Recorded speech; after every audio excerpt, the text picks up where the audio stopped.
দর্শক আমন্ত্রণ যমুনার বিশেষ আয়োজন ডক্টরস অন কলে। আপনাদের স্বাস্থ্য বিষয়ক নানান প্রশ্ন আর সেসবের তাৎক্ষণিক সমাধান নিয়ে আমাদের এই আয়োজন। আপনাদের সাথে পুরো আয়োজন জুড়ে সাথে আছি আমি ডাক্তার সিদ্রা ইকবাল।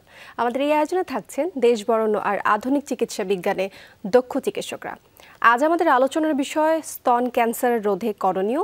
আলোচনার জন্য আমাদের সাথে একজন বিশেষ অতিথি আছেন, যিনি ২৬ বছর ধরে ইংল্যান্ডে কাজ করে গিয়েছেন ব্রেস্ট ক্যান্সার রোধে এবং বর্তমানে তিনি বাংলাদেশে রয়েছেন। সুবিখ্যাত oncoplastic and reconstructive breast surgeon doctor S K. Farid Ahmed, head of breast unit, Japan Bangladesh friendship হাসপাতাল। স্যার, আপনাকে অসংখ্য ধন্যবাদ জানাচ্ছি এবং স্বাগত জানাচ্ছি ডক্টরস অন কলে। ধন্যবাদ আমাকে আমন্ত্রিত করার জন্য। স্যার, আমরা আজকে স্তন ক্যান্সার নিয়ে কথা বলবো। প্রথমেই যে কথাটা না বললেই না, আমি একটা পরিসংখ্যান পড়ছিলাম যেখানে দেখলাম প্রায় ১৩ থেকে ১৪ হাজার নারী প্রতি বছরই ব্রেস্ট ক্যান্সার আক্রান্ত হন এবং তার মধ্যে ৬ থেকে ৭ হাজার নারী, যদি বলি কোনো চিকিৎসা বা তেমন কোনো চিকিৎসা ছাড়াই কিন্তু মারা যাচ্ছে। আসলে এই চিত্রটা কেন, কি কারণে এত বড় একটা margin, they are just going to the death, why? ধন্যবাদ। হতে পারে আমরা টিপ অফ দ্য আইসবার্গ খুব অল্প ইনফরমেশনটা পাচ্ছি, কারণ আমাদের তো কোনো ন্যাশনাল ক্যান্সার রেজিস্ট্রি নেই, কোনো ডাটাবেস নাই। এই কারণে আমাদের প্রপার এপিডেমিওলজিক্যাল ইনফরমেশনগুলো অ্যাভেলেবল না, কারণে আমরা যেটা গেস করছি যে ১৩ থেকে ১৪ হাজার, এই 12 could be 50,000 প্লাস, আমরা এটা জানি না। কিন্তু যেটা হচ্ছে যে আমাদের দেশের মানুষের সচেতনতার অভাব রয়েছে, তাছাড়া সোশ্যাল ট্যাবু, সামাজিক ভয়ভীতির লজ্জা, এই কারণেও তারা একটু দেরি করে আসছে। অথবা ব্রেস্ট ক্যান্সার যদি হয়, যেটা প্রায়শই ব্যথামুক্ত থাকে, তো তাদের মনে এরকম একটা ধারণা হয় যেহেতু এটা আমার কোনো ডিস্টার্ব করছে না, কোনো প্রবলেম করছে না, এটা রেখে দেয়।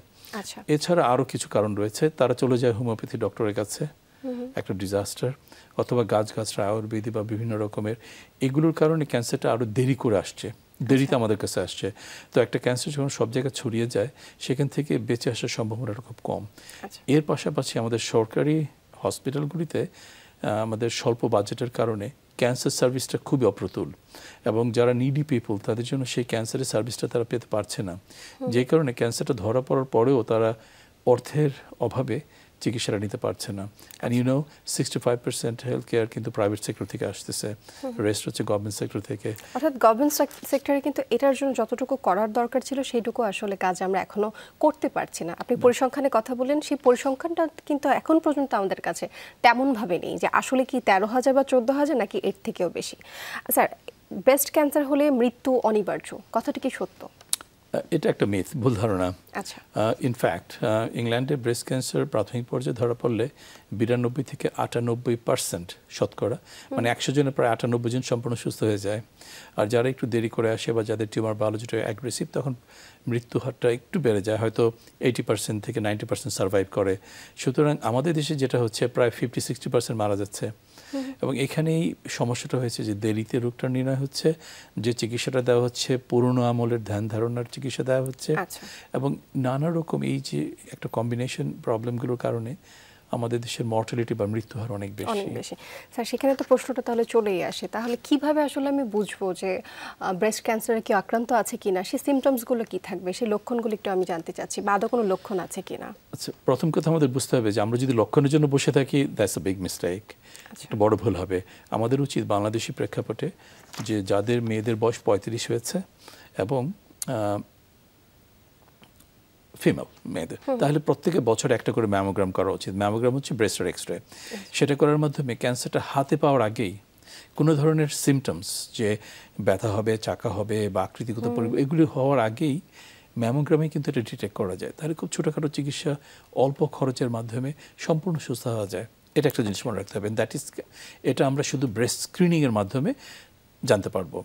এছাড়া সিমটম নিয়ে যারা একটু দেরি করলো, যারা স্ক্রিনিং করলো না বা অসচেতন, তখন হয়তো ব্রেস্টে একটা চাকা ধরা পড়লো, চাকাটা ইউজুয়ালি পেইনলেস থাকে, ব্যথামুক্ত, সেটা ক্যান্সারের সম্ভাবনা অনেক বেশি।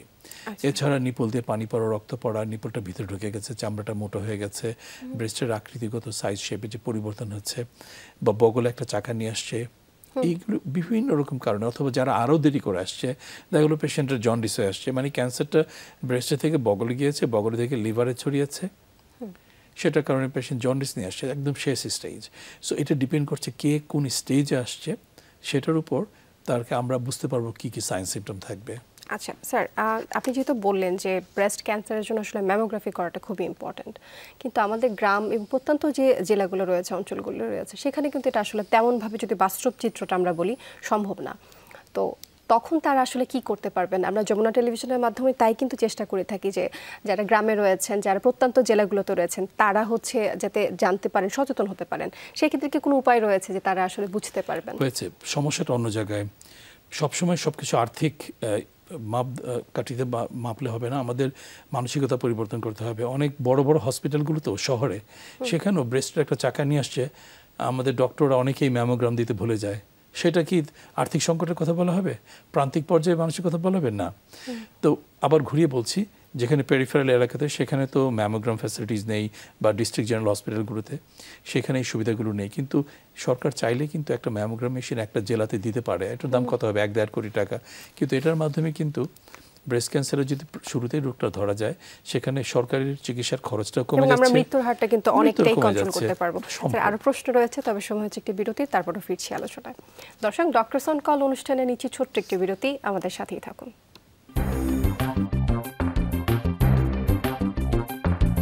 দর্শক, আবারও স্বাগত জানাচ্ছি ডক্টরস অন কলে। আমরা আজ কথা বলছি স্তন ক্যান্সার রোধে করণীয়, এবং কথা বলবার জন্য আমাদের সাথে আছেন ডক্টর ফরিদ। স্যার, আমরা একটু আগেই কথা বললাম যে আসলে ব্রেস্ট ক্যান্সার যদি আমরা ডিটেক্ট করতে চাই, সেখানে অবশ্যই ম্যামোগ্রাফিটা খুবই ইম্পর্টেন্ট, যেটা এখন যদি বলি চিকিৎসকদের কাছে গেলেও তেমন একটা পাওয়া যাচ্ছে না, যা আসলে মৃত্যুর হারটাও কিন্তু বাড়িয়ে দিচ্ছে। পাশাপাশি আরও কিছু কথা চলে আসে, এখানে রিস্ক ফ্যাক্টরসগুলো আসলে কী কী, আমি এটা একটু জানতে চাই। ব্রেস্ট ক্যান্সারের রিস্ক ফ্যাক্টরসগুলো কী কী হতে পারে? ধন্যবাদ। প্রথম কথা হচ্ছে ফিমেল, মেয়ে হলে মেয়েদের ওভারি রয়েছে, মাসিক হচ্ছে, তাদের যে হরমোনটা বেরোচ্ছে শরীরের ন্যাচারাল চেঞ্জ হিসেবে, সেই এস্ট্রোজেনটা ইটসেলফ একটা রিস্ক ফ্যাক্টর। এছাড়া যাদের মাসিকটা অনেক ইয়াং বয়সে শুরু হয়, বা মেনোপজটা অনেক দেরিতে শুরু হয়, তার মানে বডিতে হরমোনটা অনেক বেশি সময় ধরে তৈরি হচ্ছে, যেটার একটা ক্ষতিকর প্রভাব ব্রেস্টে রয়েছে। এর সাথে যোগ হচ্ছে আমরা যেভাবে প্রেসক্রিপশনে দিয়ে দিচ্ছি কন্ট্রাসেপ্টিভ পিল, সেই কন্ট্রাসেপ্টিভ পিল বা ইনজেকশন, ওই মধ্যে যে হরমোনটা রয়েছে সেটাও শরীরের মধ্যে অ্যাডিটিভ হচ্ছে, আরও যোগ হয়ে যাচ্ছে, যা কিনা ব্রেস্ট ক্যান্সার ঝুঁকি বাড়াতে কন্ট্রিবিউট করছে। এছাড়া বাচ্চা কাচ্চা দেরিতে নেওয়া, আজকাল ক্যারিয়ার উইমেন্স অনেক কারণে, বিভিন্ন কারণে বাচ্চা কাচ্চা দেরিতে নিচ্ছে, অথবা ব্রেস্ট ফিডিং, বুকের দুধ খাওয়াচ্ছে না, সেটা একটা সমস্যা হচ্ছে। ব্রেস্ট ফিডিং না করলে কি সমস্যা হতে পারে আসলে? ব্রেস্ট ফিডিং না করলে ব্রেস্ট ক্যান্সারের ঝুঁকিটা বেড়ে যায়, সিম্পল। যদি ব্রেস্ট ফিডিং করে, ঝুঁকিটা একটু কমে গেল। আর যে মায়েদের ব্রেস্ট ফিডিং এর ক্ষেত্রে কোনো রকম তারা তাদের মিল্ক প্রডিউস হচ্ছে না, তারা কি করবেন? তাদের ক্ষেত্রে তার কিছু করার নাই, কিন্তু তখন অন্যান্য লাইফস্টাইল মডিফিকেশন যেগুলো, সেগুলোর দিকে খেয়াল রাখতে হবে, যেরকম এক্সারসাইজ করা, মুটিয়ে না যাওয়া। কারণ বডি ফ্যাট, স্বাস্থ্য বেশি ভালো থাকলে চর্বির কোষ থেকে যে হরমোনটা বেরোয় সেটাও সেই হরমোন, ইস্ট্রোজেন। সুতরাং আমাদের যদি নিয়মিত এক্সারসাইজ করা হয়, তাহলে কিন্তু ঝুঁকিটা কিছুটা কমে গেল। সো ফ্যাটি খাবার অ্যাভয়েড করা, বা আমাদের হাই সোসাইটিতে অ্যালকোহল কনজামশন, এটাকে যদি দূরে থাকা হয়, অথবা smoking, these are all risk factors. এগুলি সবই কিন্তু একটু একটু করে করছে। এছাড়া কিছু রিস্ক ফ্যাক্টর আছে যেটা পরিবর্তন করা যাবে না, যেটা শরীরের রক্তের মধ্যে জেনেটিক মডিফিকেশনের কারণে হয়েছে। যদি ফ্যামিলিতে ব্রেস্ট ক্যান্সার হয়, অনেকগুলো ব্রেস্ট ক্যান্সার আত্মীয় স্বজনের মধ্যে, অথবা ব্রেস্ট ওভারি ক্যান্সার, অথবা নানা রকম ক্যান্সার, তখন রক্তের মধ্যে যে জেনেটিক মিউটেশনের ঝুঁকিটা অনেক বেশি থাকে, যেরকম BRCA1 BRCA2 মিউটেশন, এগুলো কিন্তু আমাদের দেশে হচ্ছে। ফিল্ম অ্যাক্ট্রেস অ্যাঞ্জেলিনা জোলির যেটা হয়েছিল, ওর মার, সে ব্লাড টেস্ট করে দেখলো তার মিউটেশন হয়েছে, এবং she did A risk reducing surgery. তার ঝুঁকিটা 80% থেকে কমে 5%-এর নিচে নেমে আসছে। সো এই জিনিসগুলো কিন্তু আমাদের দেশেও অ্যাভেলেবল। সুতরাং এই ঝুঁকির কথা বললে, যেই ঝুঁকিগুলো কিছু আছে পরিবর্তন করা যাবে না, কারণ কেউ যদি একটা মেয়ে নিজে তো আর ছেড়ে হতে পারবে না, সেই ঝুঁকি তো পরিবর্তন করা যাবে না। সেছাড়া ওই জেনেটিক মিউটেশনের কথা বলবেন, সেটাও চেঞ্জ করা যাবে না, বা ফ্যামিলি হিস্ট্রি যেটা। কিন্তু বাকি জিনিসগুলো কিন্তু আমরা মডিফাই করতে পারি। যদি 32 বছরের আগে বাচ্চা নিয়ে ব্রেস্ট ফিডিং করে, দ্যাটস এ গুড থিং। এক্সারসাইজের ব্যাপার যেটা বললাম একটু আগে, যে কথাগুলো বললাম, এই জিনিসগুলো, বা জন্ম নিয়ন্ত্রণের বড়ি থেকে আমরা যদি একটু আমাদের মেয়েরা দূরে থাকেন, সেটাও একটা ভালো দিক রয়েছে। অর্থাৎ জন্ম নিয়ন্ত্রণে যে বড়িগুলো ব্যবহার করা হচ্ছে, তা কিন্তু ব্রেস্ট ক্যান্সারের ঝুঁকিটা অনেকাংশ বাড়িয়ে দিচ্ছে। আচ্ছা, এখন বাজারে অনেক ধরনের ক্রিম পাওয়া যায়, যা আসলে স্তনকে বড় করবার জন্য, এনলার্জমেন্টের জন্য অনেকে ব্যবহার করছেন। তো এটা আসলে ব্রেস্ট ক্যান্সারের ঝুঁকি বাড়ায় কিনা, বা কোনো সম্পর্ক আছে কিনা? এটা আমার জানা নেই, তবে এটাকে প্রথম বুঝতে হবে যে ছোট ব্রেস্ট বড় করার জন্য ক্রিমের কোনো ভূমিকা নাই। এটা সম্পূর্ণ পয়সাটা নষ্ট করা। আর দ্বিতীয়ত, এটার সাথে অবশ্য ব্রেস্ট ক্যান্সার যে ঝুঁকি বাড়বে তাও কিন্তু না। আচ্ছা, অর্থাৎ হচ্ছে এটা তেমন একটা সায়েন্টিফিক্যাল কোনো ব্যাখ্যা নেই। স্যার, ব্রেস্টের পাশে চাকা নিয়ে আপনি কথা বলছিলেন যে অনেকে কিন্তু এক্সেলের দিক থেকে কিছু একটা চাকা ফিল করেন এবং চাকা ফিল করার পর সেটাকে ওইভাবে অনেকে কিন্তু রেখে দেন। তো অনেকে দীর্ঘদিন স্টেরয়েডও খান। তো আসলে এটা অনেক দিন থেকে গেলে লাস্ট পর্যায়ে কিন্তু কি ধরা পড়ে সেটা, আর তখনই কিন্তু মৃত্যুর দিকে তারা চলে যান। তো প্রথম কথাটা হচ্ছে রোগ নির্ণয় করতে হবে, আপনি যেটা বললেন। তো রোগ নির্ণয়ের জন্য আমরা এই আমাদের দেশের বা বাংলাদেশের প্রেক্ষাপটে কি কি টেস্টগুলো রয়েছে, আমরা কি কি টেস্ট করতে পারি, এটা একটু জানতে চাই। টেস্টের মধ্যে প্রথমে যেটা রয়েছে, পেশেন্ট যদি 35-এর উপরে হয় বয়স, তাহলে প্রথম পরীক্ষাটি হাত দিয়ে পরীক্ষা করার পরে ম্যামোগ্রাম করতে হবে, যেটা ব্রেস্টের এক্সরে। সেখানে যদি কোনো সমস্যা দেখা যায় তার সাথে আলট্রাসাউন্ড ব্রেস্ট এবং অ্যাক্সিলা দুটোই করতে হবে। পরবর্তীতে যে টেস্টটা সবচেয়ে বেশি ইম্পর্টেন্ট, এটা হচ্ছে কোর বায়োপসি, মানে একটা বড় সুই চামড়াটাকে অবশ করে সেটা দিয়ে বড় স্যাম্পলটা বের করে নেওয়া হয়। কিন্তু আমাদের দেশে দুর্ভাগ্যবশত এখনও অনেক ক্লিনিশিয়ানরা ওল্ড ফ্যাশন এফএনএসি মানে চিকন সুই দিয়ে পরীক্ষা করে, যেটাতে কিনা প্রায়শই ভুল ডায়াগনোসিস হয় অথবা অপ্রতুল তথ্য পাওয়া যায়, যেটা দিয়ে ক্যান্সার চিকিৎসার অন্তরায় একটা বাধা রয়ে যায়। এবং এইসব কারণে আমরা বলছি যে mammogram, ultrasound and then core biopsy. এবং কোর বায়োপসিতে যদি ক্যান্সার ধরা পড়ে এবং ক্যান্সারটা যদি 2 সেন্টিমিটার বড় হয়, তাহলে অবশ্যই ওই বায়োপসি স্যাম্পল থেকে ইমিউনোহিস্টোকেমিস্ট্রি, যেটা ওই যে আগে বললাম হরমোন সেন্সিটিভ কিনা, যেটা বলেছি যে 80% প্লাস ব্রেস্ট ক্যান্সার কিন্তু ইস্ট্রোজেন রিসেপ্টর পজিটিভ, ওই হরমোনের কথা। এছাড়া প্রজেস্টেরন হরমোন কিছুটা রোল রয়েছে, প্লাস হার্টু প্রোটিনস। এই ইনফরমেশনগুলো খুবই ইম্পর্টেন্ট আমাদের ট্রিটমেন্ট প্ল্যানিংয়ের জন্য, যে আমরা কি আগে কেমোথেরাপি দিয়ে চিকিৎসা করব, তারপরে সার্জারি করব এবং অন্যান্য চিকিৎসা করব, নাকি আগে সার্জারি করে পরে যেটা করব। এই জিনিসগুলো খুব ইম্পর্টেন্ট। আমি এই জিনিসটাই জানতে চাইবো, কেমোথেরাপি কখন করব, কখন হচ্ছে কি আমরা সার্জিক্যাল ট্রিটমেন্টের দিকে যাব। তবে সময় হচ্ছে আরেকটি বিরতি, তারপর আমরা ফিরছি আলোচনায়। দর্শক, ডক্টরস অন কল অনুষ্ঠানে নিচ্ছে ছোট্ট একটি বিরতি। যমুনা টেলিভিশনের সাথেই থাকুন।